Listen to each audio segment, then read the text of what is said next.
సినిమాలైనా రాజకీయాలైనా ఆయన స్టైల్ అంతే. ఎవరేమనుకున్నా తన పందా తనది. తేడా వస్తే ప్రత్యర్థులపై నోరు పెద్దది, ఆర్తుల్ని ఆదుకోవటంలో చెయ్యి పెద్దది.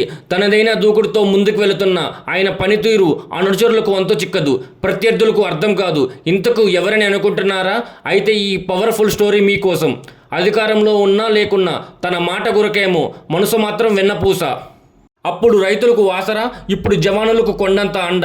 పార్టీ పెట్టింది మొదలు, నేడు అధికారంలో భాగస్వామి అయ్యే వరకు ఎత్తిన జెండా దించలేదు. చెప్పిన మాటపై వెనక్కి తగ్గలేదు. ప్రత్యర్థులపై విరుచుకుపడటంలోనే కాదు, అన్నార్థులకు సాయం అందించడంలోనూ అదే పందాన్ని కొనసాగించారు పవన్ కళ్యాణ్. సినిమాల్లో విలక్షణమైన మేనరిజంతో ఎవ్వరికీ సొంతం కాని ఫ్యాన్స్ ఫాలోయింగ్ను సంపాదించుకున్న ఈ పవర్ స్టార్ రాజకీయాల్లోనూ తనదైన స్టైల్లో ముందుకు వెళుతున్నారు. పనికిరాని పార్టీ అంటూ ప్రత్యర్థులు విమర్శించినా, ఎక్కుపెట్టినా, పావలా అంటూ వెక్కిరించినా అవేమీ లెక్క చేయకుండా లక్ష్యం వైపు నడిచి పవన్ తన జనాల హృదయాల్లో ఫిక్స్ చేయడంలో గ్రాండ్ సక్సెస్ అయ్యారు. దేశంలో 100% స్ట్రైక్ రేట్ సాధించిన పార్టీగా జనసేనను శిఖర స్థాయిలో నిలబెట్టారు జనసేన అధ్యక్షుడు. ఆయన ఇప్పుడు ఏపీ డిప్యూటీ సీఎంగా ఆయనది ఒకటే లక్ష్యం, కష్టాల్లో ఉన్న వారికి తన వంతు సాయం చేయడమే.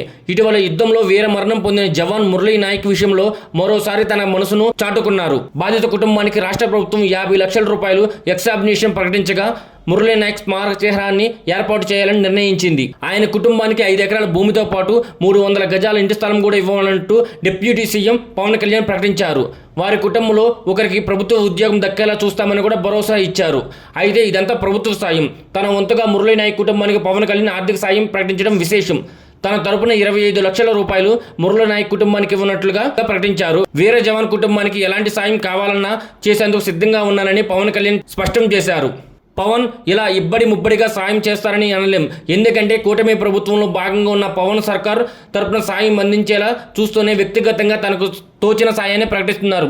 అధికారంలో లేని సమయం నుంచి కూడా ఆయన ఇదే వరుస. ఎక్కడ ప్రజలు కష్టాల్లో ఉన్నా అక్కడ వాలిపోవడం తన స్టైల్గా మార్చుకున్నారు. అప్పట్లో రాష్ట్ర వ్యాప్తంగా కౌలు రైతులు ప్రాణాలు తీసుకుంటున్న తీరులో పవన్ కళ్యాణ్ కలత చెంది కౌలు రైతు భరోసా యాత్రను చేపట్టారు. అక్కడ వారి దీనస్థితి చూసి చలించిపోయారు. ఆత్మహత్య చేసుకున్న కౌలు రైతుల కుటుంబానికి 1 లక్ష రూపాయల చొప్పున ఆర్థిక సాయం ప్రకటించారు. ఒక్క గోదావరి జిల్లాలోనే 80 మంది కౌలు రైతులకు ఈ సాయం అందించారు పవన్.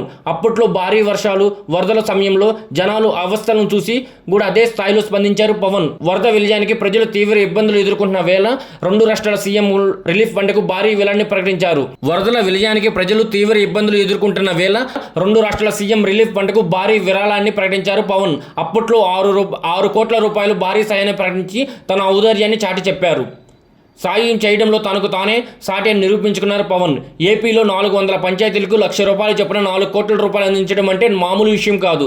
జనసేన పార్టీ కోసం అభిమానులు, శ్రేయాభిలాషులు భారీగా విలాలు ఇచ్చేందుకు ముందుకు వచ్చారు. వాటిని పవన్ అంగీకరించలేదు. తాను సినిమాల్లో సంపాదించిన సొమ్ముతోనే పార్టీ నడిపారు. సందర్భం వచ్చినప్పుడల్లా తన సంపాదన ప్రజలకు కష్టాలు తీర్చేందుకు ఉపయోగించారు. ఆయన అందించే సహాయాల్లో బయటకు కనిపించే కొన్ని అయితే కనిపించిన మరెన్నో అంటున్నారు సన్నిహితులు. అలా అప్పుడైనా ఇప్పుడైనా సహాయం చేసే విషయంలో తను తీరు అంతే అని నిరూపించుకున్నారు పవన్ కళ్యాణ్. పవన్ కళ్యాణ్ రాజకీయాల్లో తనదైన శైలితో ఇది కథానాయకుడికి ఉండవలసిన లక్షణం అనేలా వ్యవహరిస్తూ అందరికి ఆదర్శంగా నిలుస్తున్నారు పవర్ స్టార్ పవన్ కళ్యాణ్.